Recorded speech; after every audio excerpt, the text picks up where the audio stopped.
In June 2026, the Northeast Assisted Fertility Group celebrates its 20th year in business, and I'm here to tell you what we've learned.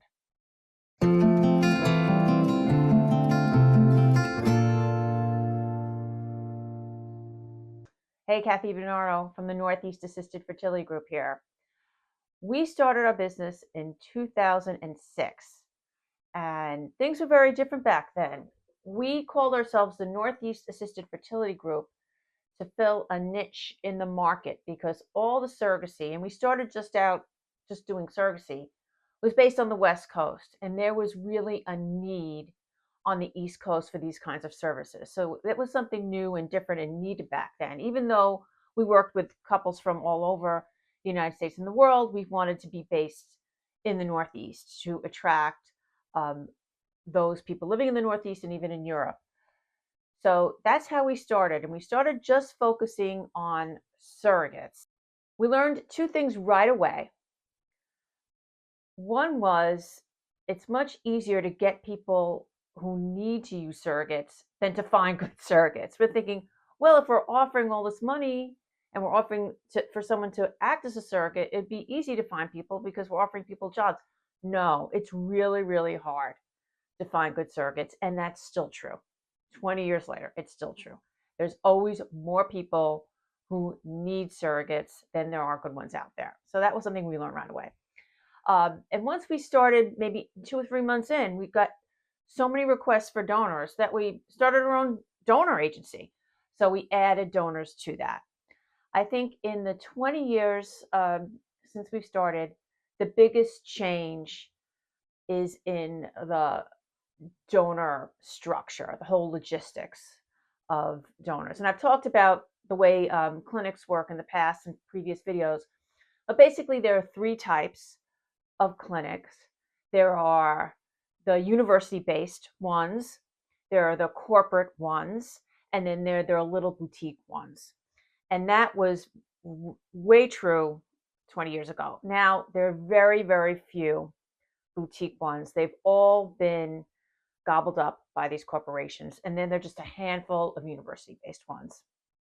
So there's been a lot of consolidation in the way clinics have worked. And that's carried over into the egg kind of logistics. So in the olden days, 20 years ago, most people got their egg donors from their clinics who recruited women locally. And what they would do a fresh cycle and have 2 people waiting for that retrieval. They would divide those eggs. There'd be waiting lists and all kinds of things. And we did most of our action in these recruiting of these fresh donors, where we offered more information than the clinics would give. Pictures, back then you didn't even get to see pictures. The clinics were very like hush hush about donor's identity or looks or anything like that. Maybe they would show you baby pictures. Now that the frozen egg technology has advanced, frozen eggs have basically taken over. There's very little fresh going on. There's a little bit that serves a certain community, but mostly it's fresh, it's frozen eggs, and it's also been consolidated by these big banks that use clinics as kind of outposts for recruiting and freezing. So you can pick a donor who you could pick frozen eggs that were retrieved at a different clinic, and they'll just ship them to your clinic because your clinic has a relationship with that frozen egg bank. And what this does, what the trend in the industry has always been, cut costs, makes things cheaper, therefore making it more accessible, cheaper. Recruiting local donors, not paying them as much, all of that, dividing the eggs into batches so that they can make more of a profit on each cycle. So we had to figure out as an agency, most of our action was in fresh cycles, and I would have like 30 going on at one time. How to keep up with that, how to adjust. So we we figured out a way to invest in our own frozen cycles, and it evolved over a period of 10 years about finding partners, clinical partners. We're not medical people, so we can't do the medical work, but we can partner with clinics, and we basically invest in our own frozen cycles. and we divide them into lots, and then we can ship them to various clinics. Our recipients come to us, they look at our database, they get lots of pictures. Now we've added videos for our frozen donors, all these things in response to what our recipients have been asking for. Now, we cannot compete price-wise with these big frozen egg banks, but that's not what we're after. We're after quality. And people again and again tell us, I don't like what these frozen egg banks have to offer. These donors are not attractive, they're not educated, they're not what we're looking for, so they come to us.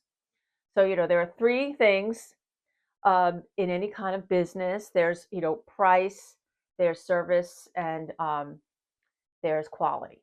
You can't prioritize all three.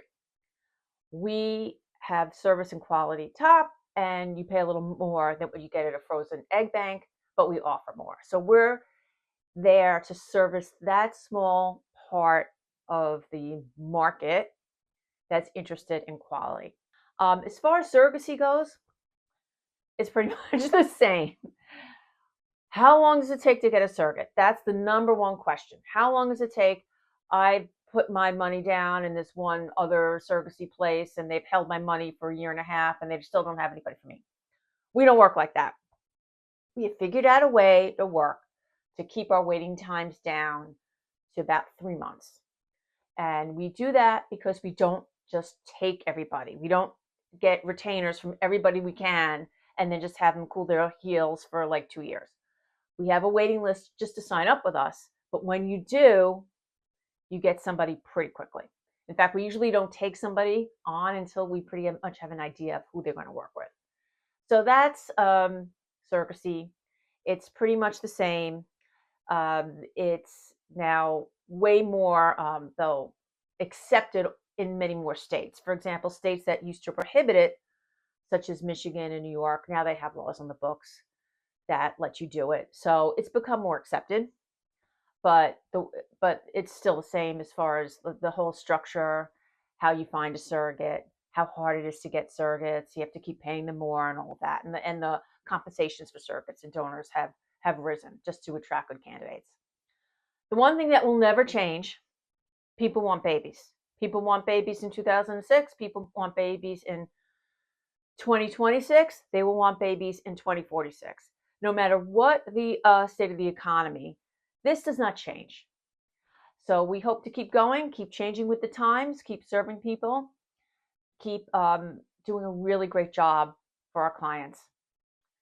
So here's to the next 20 years. Thanks so much.